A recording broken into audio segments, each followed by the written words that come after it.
Halo,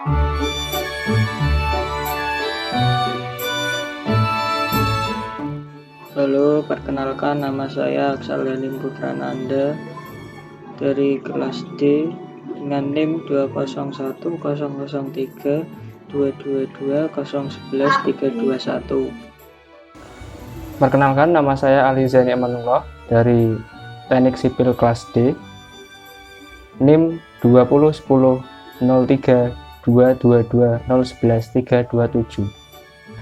Perkenalkan, nama saya Rina Widyastuti dari Prodi Teknik Sipil kelas D.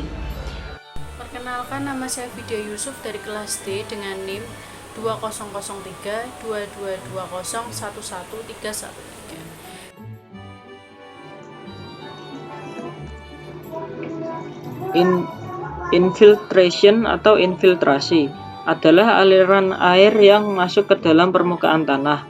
Air yang mengalami infiltrasi dapat menetap menjadi air tanah, mengalir dalam perkolasi lapisan lain dan bermuara di sungai atau aquifer, atau bahkan menguap lagi ke udara. Jadi infiltrasi di dalam gambar adalah huruf H. Return flow adalah aliran yang disadap untuk keperluan irigasi yang sebagian alirannya tidak dimanfaatkan oleh lahan irigasi kembali ke sungai berupa limpasan dan rembesan. Jadi return flow di dalam gambar adalah huruf B.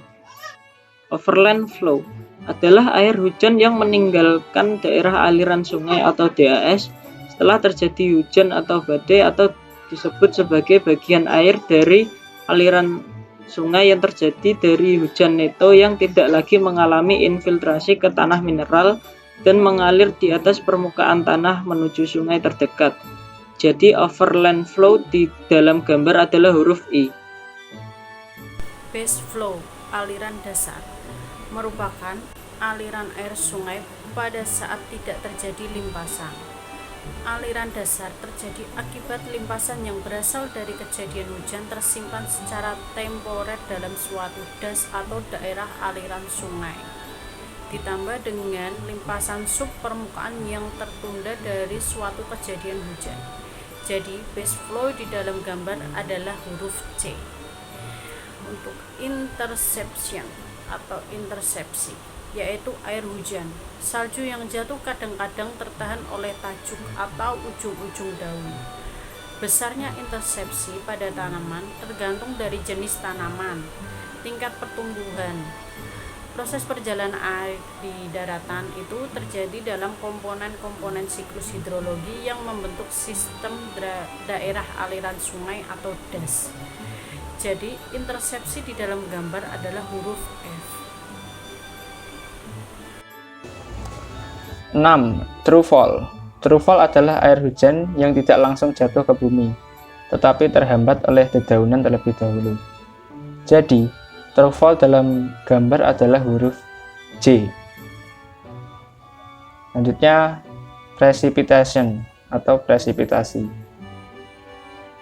Proses mencairnya awan menjadi butiran air akibat suhu udara yang tinggi. Semakin rendah suhu udara, maka hujan yang dihasilkan menjadi hujan es atau salju, biasanya di bawah 0 derajat. Jadi, presipitasi di dalam gambar adalah huruf E. Evaporation atau evapotranspirasi, proses penguapan air dari permukaan tanah ke atmosfer yang berarti penguapan dari seluruh air dan makhluk hidup, kombinasi dari evaporasi dan transpirasi. Faktor yang mempengaruhi: 1. Laju bertambah dengan meningkatnya suhu, radiasi matahari, dan pergerakan air. 2. Laju berkurang dengan meningkatnya kelembapan. Transpiration atau transpirasi, perubahan air menjadi uap air berasal dari tanaman yang terletak di atas permukaan tanah. Proses transpirasi melewati stomata, lubang kutikula, dan lentisel. Faktor yang mempengaruhi adalah suhu, pergerakan angin, kelembapan udara, kelembapan tanah, dan jenis tanaman. Jadi transpirasi di dalam gambar huruf G.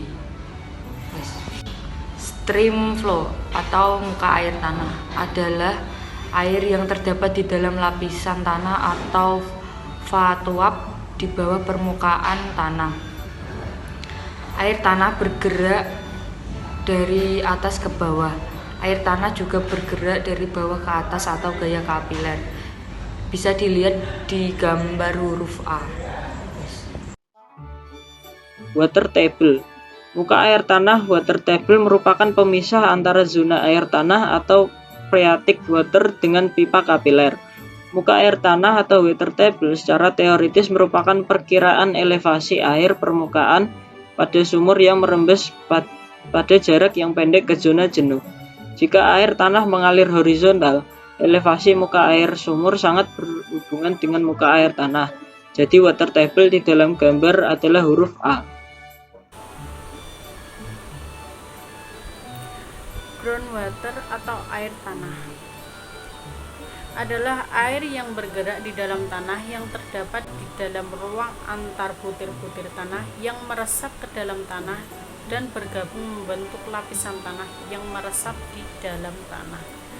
Dan membentuk lapisan tanah disebut aquifer. Jadi groundwater ada di dalam gambar adalah huruf D. Capillary fringe atau zona kapiler. Zona ini terbentang dari permukaan tanah ke atas sampai ketinggian yang dapat dicapai oleh gerakan air kapiler. Jadi, zona kapiler dalam gambar adalah huruf B. Variable short area for saturation excess overland flow. Saturation action overland flow terjadi ketika tanah menjadi jenuh dan tambahan curah hujan atau irigasi menyebabkan limpasan. Jadi saturation excess overland flow terlihat pada gambar huruf C.